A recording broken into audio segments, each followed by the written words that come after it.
आज सुबह जो पहली खबर मैंने आपको बताई थी, उस खबर के अंदर मैंने जिक्र किया था कि इंडिया की जो तीसरी बैठक होनी है मुंबई के अंदर 31 अगस्त और 1 सितंबर को, उसके अंदर 4 पार्टियां शामिल हो सकती हैं। सुबह पहली खबर यह मैंने आपको बताई थी और शाम होते होते 3 चेहरे सामने आ चुके हैं। 4 पार्टियों के शामिल होने की बात कही थी और इसमें 3 चेहरे वो सामने आ चुके हैं जो इंडिया गठबंधन के अंदर शामिल हो सकते हैं, मुंबई की बैठक में जा सकते हैं या कुछ संदेश या उनकी तरफ से कोई प्रतिनिधि पहुंच सकता है। इस पर अब कुछ कुछ पर्दा हटने लगा है।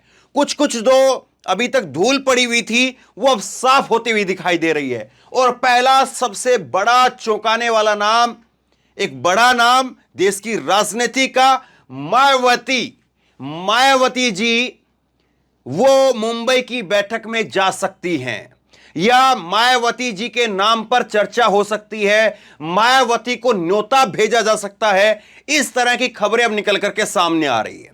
दूसरी बड़ी खबर, दूसरा बड़ा चेहरा पंजाब से अकाली पार्टी, अकाली दल, सुखबीर सिंह बादल, वो भी शामिल हो सकते हैं या उनके नाम पर न्योता आ सकता है।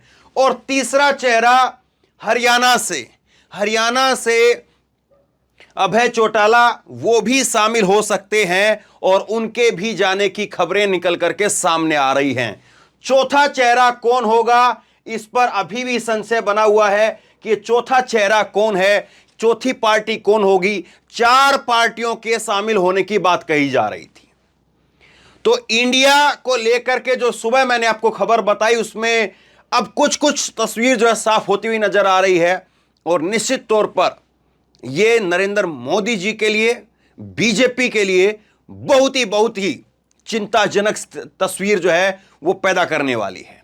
नरेंद्र मोदी जी को भी अगर मायावती चली जाती हैं, सुखबीर सिंह बादल चले जाते हैं, तो बहुत दिक्कत होने वाली है। सुखबीर सिंह बादल एक सबसे बड़े पुराने सहयोगियों में से एक हैं। अकाली दल का और बीजेपी का बहुत पुराना रिश्ता नाता रहा है।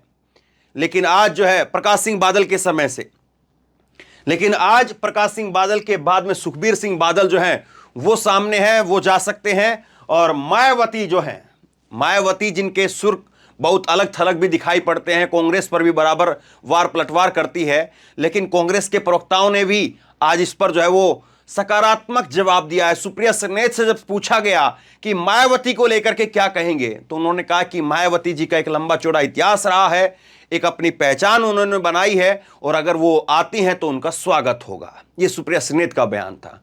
तो बहुत कुछ तस्वीर जो है बदलती हुई नजर आ रही है। और मायावती जी को लेकर के जो अटकलें हैं उससे जुड़ी हुई 2 बातें मैं आपको दिखाता हूं।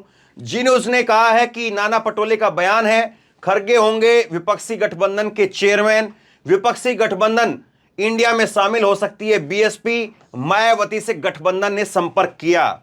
अब इसमें राजनीति रणनीति क्या है, मायावती जी अपने आप को जो है इसमें शामिल करके अपने आप को एक बड़ा चेहरा और बना देंगी, क्या वो संभव हो पाएगा, या मायावती जी इस पूरे प्रकरण के अंदर एक्सपोज हो जाएंगी, उस पर भी मैं बात करूंगा।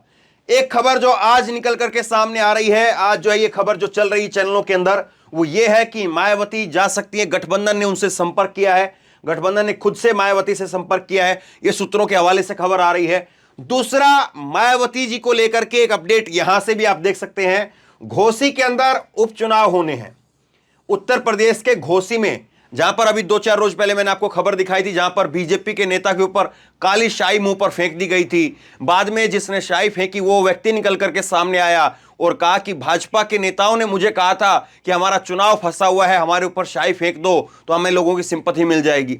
तो उसी घोसी के अंदर, उसी विधानसभा के अंदर जहां पर उपचुनाव होने हैं, वहां पर उपचुनाव को लेकर के अखिलेश यादव के कैंडिडेट को कांग्रेस ने अपना समर्थन दे दिया है।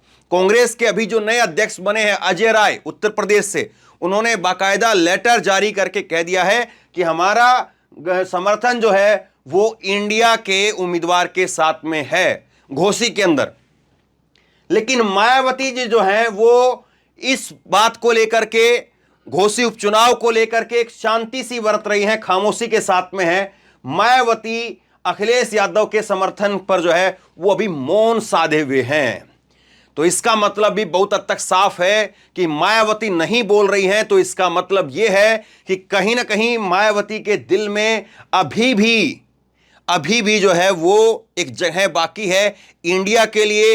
इंडिया गठबंधन में वो शामिल होंगी कि नहीं होंगी, इस पर अपने आप में सवाल है। लेकिन मैं लौट करके फिर से यहां पर आता हूं और जरा मैं आपको समझाने की कोशिश करता हूं कि मायावती जी अगर शामिल होंगी तब क्या तस्वीर बदलेगी, और मायावती जी शामिल नहीं होती हैं तब क्या तस्वीर बदलेगी।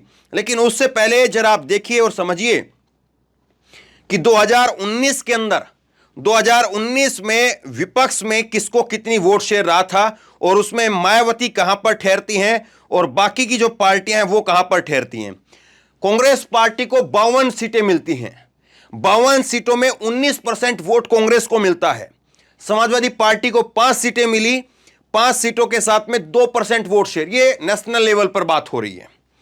जेडीयू को 16 सीट मिली और जेडीयू को 1% वोट शेयर मिला पूरे देश भर के अंदर, जो कुल जो वोट पड़ता है चुनाव के अंदर उसकी बात हो रही है यहां पर। एनसीपी को 5 जो है सीटें मिली और 1% वोट शेयर जो है वो एनसीपी का रहा। और इसी तरह से टीएमसी को 22 सीटें मिली, टीएमसी का वोट शेयर रहा 4%। और आरजेडी को कोई सीट नहीं मिली, आरजेडी को 1% वोट शेयर मिला। डीएमके को तमिलनाडु के अंदर 24 सीटें मिली और 24 सीटों के साथ 2% वोट शेयर उसने हासिल किया। शिवसेना को 18 सीटें मिली और शिवसेना ने 2% वोट शेयर जो है वो हासिल किया। तो ये इंडिया के अंदर तमाम वो चेहरे हैं जिनके पीछे सीटें जुड़ी हुई हैं। किसी के पास में 24 सीट है, 22 सीट है, 12 सीट है, 10 सीट है, 5 सीट है, ये वो चेहरे हैं। जबकि एनडीए के पास में जितने भी चेहरे हैं उसमें मोदी के अलावा किसी के पास सीटें नहीं हैं। मोदी के अलावा केवल 2 पार्टी आप देख लीजिए, एकनाथ शिंदे और अजीत पवार, लेकिन दोनों जो है वो तोड़फोड़ की पार्टियां हैं। कब तक रहेंगी कब तक नहीं रहेंगी और इनको लेकर के लोगों की क्या सहानुभूति रहेगी वो एक अलग चीज है। लेकिन इनके अलावा अगर आप देखेंगे तो बाकी एक एक सीट के मेहमान हैं, 2-2 सीटों के मेहमान हैं। लेकिन मायावती को अगर आप देखेंगे, इस तस्वीर से अलग अगर आप मायावती को देखेंगे और केवल उत्तर प्रदेश के वोट शेयर की बात करेंगे कि उत्तर प्रदेश में किसको कितना वोट शेयर, तो उत्तर प्रदेश में 2019 के अंदर 80 सीटों में से समाजवादी पार्टी को जो है वो अखिलेश यादव को यहां पर सीटें मिलती हैं, 5 सीट मिलती हैं अखिलेश यादव को और 18% वोट शेयर अखिलेश यादव का पूरा उत्तर प्रदेश की अगर बात करें तो वहां पर रहता है। बीएसपी को 10 सीटें मिली लेकिन बीएसपी का वोट शेयर 19% रहा। यह एक बड़ी चौंकाने वाली बात है। अखिलेश को सीटें आधी मिली, 5 सीटें मिली, लेकिन वोट शेयर मायावती के बराबर का है उत्तर प्रदेश के अंदर। 18% वोट शेयर जो है उनको तब भी मिला। मायावती को 10 सीट मिलती हैं लेकिन मायावती का जो वोट शेयर है वो 19% उनका वोट शेयर रहा। अब उसके बाद में कांग्रेस को 1 सीट मिली, रायबरेली की अमेठी जो है राहुल गांधी हार गए थे, 6% वोट शेयर जो है वो कांग्रेस को तब भी मिला उत्तर प्रदेश के अंदर। बीजेपी को 62 सीट मिली और बीजेपी को 49% वोट शेयर मिला। अब यहां पर अगर इन सबको जोड़ दें, ये देखिए मैं आपको गणित दिखाता हूं, अगर इसको जोड़ देते हैं तो तस्वीर जो है बहुत हद तक बदल जाती है। यूपी की अगर केवल आप बात करेंगे और यूपी में कैसे जो है, यूपी के अंदर आप अगर बात करेंगे तो बीएसपी को अगर आप देखेंगे, बीएसपी और उसके बाद में एसपी, कांग्रेस, अगर आप इन सब पार्टियों को देखेंगे और फिर उसके बाद बीजेपी, तो बीएसपी को अगर आप देखें, एसपी को जो है 18% वोट यहां पर मिला है, 18%, 19% जो है वो बीएसपी को मिला है और 6% यहां पर कांग्रेस को मिला है और 49% जो है वो बीजेपी को मिला है। ये वोट शेयर की बात हो रही है परसेंटेज में। अब देखिए यहां पर अगर ये तीनों पार्टियां एक जगह पर आ जाती हैं और इसमें जो है वो आरएलडी का वोट शेयर जो है वो मेरे पास में नहीं है, आरएलडी का वोट शेयर अलग से है, आरएलडी का वोट शेयर भी है और आरएलडी के साथ साथ भीम आर्मी को भी, चंद्रशेखर आजाद को, आजाद समाज पार्टी, उसको भी आप इग्नोर नहीं कर सकते हैं। उत्तर प्रदेश में अगर वोट शेयर की बात करेगी तो थोड़ा बहुत ही सही, लेकिन उनका भी वोट शेयर है। तो ये तीनों पार्टी को अगर आप देखेंगे यहां पर तो 37 और 6 42% के आसपास, 42% के आसपास जो है वो यहां पर वोट हो जाता है वो इन तीनों पार्टियों का तकरीबन। और बीजेपी का वोट जो है वो 49% है। और इसके अंदर जो है वो आप आरएलडी और जो है वो एएसपी आजाद समाज पार्टी, जयंत चौधरी की पार्टी और चंद्रशेखर आजाद की पार्टी को अगर आप मिला देंगे तो तकरीबन जो है वो 4 से 5% जो है वो वोट शेयर उनका भी कहीं नहीं गया। तो यहां पर ये जो आंकड़ा है ये तब हो जाता है करीब 46, 47, 48 तक ये आंकड़ा पहुंच जाएगा। और बीजेपी का जो आंकड़ा है वो 49 है, क्योंकि ये पार्टियां बीजेपी के साथ नहीं गई थी, ये पार्टियां यहीं की यहीं थी। बीजेपी के साथ अब जो है वो ओम प्रकाश राजभर हैं, लेकिन ये तब भी ओम प्रकाश राजभर उन्हीं के साथ थे और तब भी जो है 49% उन्हीं का वोट रहा। तो ये गणित जो है उत्तर प्रदेश का है। अगर आप इस गणित को देखेंगे तो ये साफ तौर पर दिखाई दे रहा है कि 46% जो है वो वोट शेयर कम से कम, आपको जो आज जो 2019 का उसमें कुछ फेरबदल नहीं किया है, इतना वोट शेयर जो है वो ये इंडिया के पास में है। और ये एनडीए के पास में जो है वो कितना है, एनडीए के पास में जो है वो 49% है। लेकिन कोई आदमी उत्तर प्रदेश का, कोई नागरिक, बीजेपी का भक्त, अंधभक्त, कट्टर भक्त, कोई भी व्यक्ति क्या यह कह सकता है कि उत्तर प्रदेश में बीजेपी ने जो अपनी 2019 के अंदर जो स्थिति थी उसकी क्या वही बरकरार रहेगी? देखिए 2014 में जो थी 73 सीटें थी, 73 से गिर करके 62 सीट पर आई 2019 के अंदर। और अब भी जाहिर तौर पर नुकसान होगा बीजेपी को, इसमें कोई दो राय नहीं है। और बीजेपी जो है अगर उसी पैटर्न को केवल देखें 73 से 62, तो करीब जो है वो 50 सीटों से नीचे तो जरूर खिसक रही है अभी भी, अगर उसी सेम पैटर्न को देखें। लेकिन अगर सारी पार्टियां यहां पर एक हो जाती हैं, ये सारी पार्टियां यहां पर एक हो जाती हैं उत्तर प्रदेश के अंदर, तो कोई शक की बात नहीं है कि 50% से ज्यादा का वोट शेयर जो है वो विपक्ष के पास में रहेगा और 50% से नीचे जो है वो बीजेपी चली जाएगी। और 50% से ऊपर जो रहेगा, जाहिर सी बात है फिर जीत उसी की होगी। तो ये साफ तौर पर दिखाई दे रहा है कि मायावती जी को अगर साथ लाया जाए, मायावती जी अगर साथ आ जाती हैं तो एक बहुत बड़ी सफलता वो उत्तर प्रदेश के अंदर मिल सकती है। अब अगर बात करें कि भैया मायावती नहीं आती हैं तब क्या होगा? अगर मायावती जी जो हैं ये 19% वोट शेयर अगर वो नहीं आती हैं और वो कहें कि नहीं हम तो जो है वो अकेले लड़ेंगे, हालांकि उन्होंने कहा भी है पहले, इससे पहले बयान आया था कि हम तो अकेले रहेंगे, तो अगर ये स्थिति रहती है कि 19% जो है बीएसपी का ये सामने नहीं आता है, तब फिर हालत क्या होगी? तब भी हालत में ये कहता हूं कि यही होगी। मायावती जी का जो वोट है 19% जो वोट है, और अगर मायावती जी सामने नहीं आती हैं, मायावती जी गठबंधन में शामिल नहीं होती हैं, तो मायावती जी का जो वोट है वो साफ हो सकता है। ये मैं क्यों कह रहा हूं? बंगाल का विधानसभा चुनाव याद करिए, बंगाल का विधानसभा चुनाव जिसमें मोदी और ममता बनर्जी जो है वो सीधे तौर पर जो है वो आमने सामने थे, मोदी और ममता बनर्जी, और वहां पर कांग्रेस का सुपड़ा साफ हो गया, कांग्रेस का सुपड़ा साफ हो गया। दलित वोट जो है वो सीधा ममता की तरफ चला गया, मुस्लिम वोट जो है वो एक तरफा ममता बनर्जी की तरफ चला गया, सारा वोट शेयर जो है वो ममता बनर्जी की तरफ चला गया। और यही जो है वो 2024 के अंदर होने वाला है। 2024 में या तो जो है वो बीजेपी की तरफ या जो है वो ये यहां पर जो है वो इंडिया की तरफ, या तो एनडीए और या फिर जो है वो ये इंडिया, इन दोनों में से एक जगह पर वोट जाएगा। या तो यहां पर लोग आएंगे और यहां पर जो है वो वोट डालेंगे, या यहां पर लोग आएंगे और यहां पर वोट डालेंगे। बीच में जो है वो कोई पार्टी नहीं रहने वाली है। ये अब तस्वीर बिल्कुल साफ हो गई है, बीच की पार्टी अब नहीं है, दो ही जो है वो धड़े बचेंगे आखिरी में।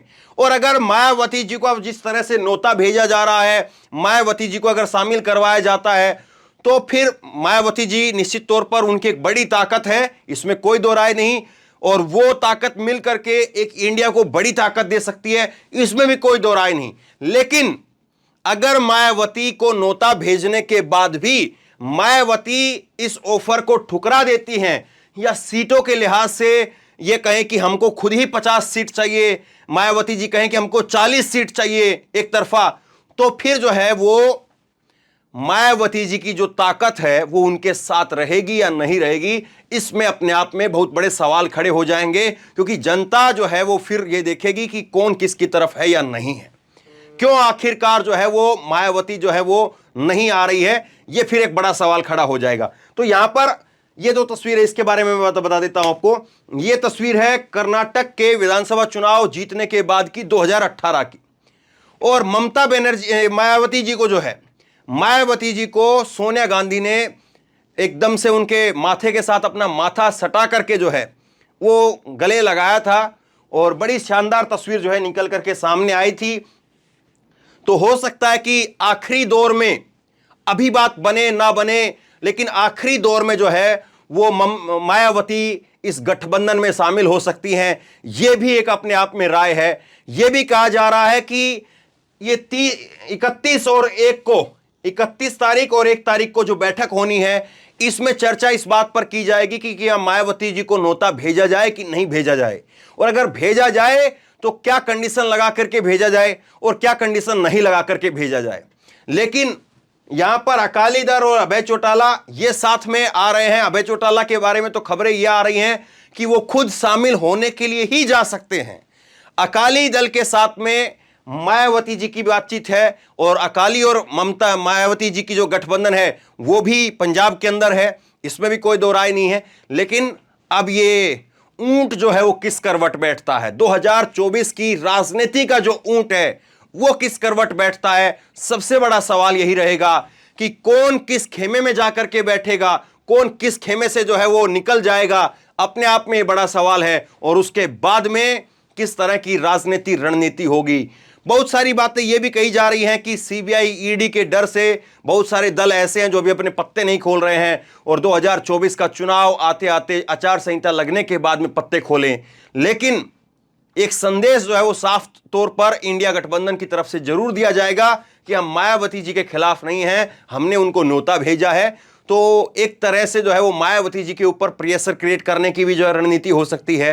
तो बहरहाल अब क्या होगा वो देखने वाली बात रहेगी। लेकिन आप बताइए कि इस गठबंधन में जो है वो मायावती जी को आना चाहिए या नहीं आना चाहिए, इंडिया में शामिल होना चाहिए या नहीं होना चाहिए। अगर शामिल होती है मायावती जी तब क्या जो है वो सूरत हाल होगी, और अगर नहीं होती हैं तब क्या स्थिति रहेगी। दोनों तस्वीरों के बारे में, दोनों चीजों के बारे में नीचे कमेंट बॉक्स में जरूर लिखिए, शेयर कीजिए, इस खबर को लोगों तक पहुंचाइए। और आप क्या सोचते हैं नीचे कमेंट बॉक्स में लिख करके मुझे जरूर बताइए। और इसी तरह की तमाम खबरों के लिए ऑनलाइन न्यूज इंडिया को सब्सक्राइब कीजिए, साथ में जो बेल आइकन है घंटी उसको जरूर दबाइए, ताकि जैसे कोई खबर अपलोड करें उसकी नोटिफिकेशन सीधे सबसे पहले आपको मिल सके। और अगर ये वीडियो फेसबुक पर देख रहे हैं तो फेसबुक पर हमारे पेज को लाइक कीजिए, फॉलो कीजिए और इस खबर को शेयर कीजिए।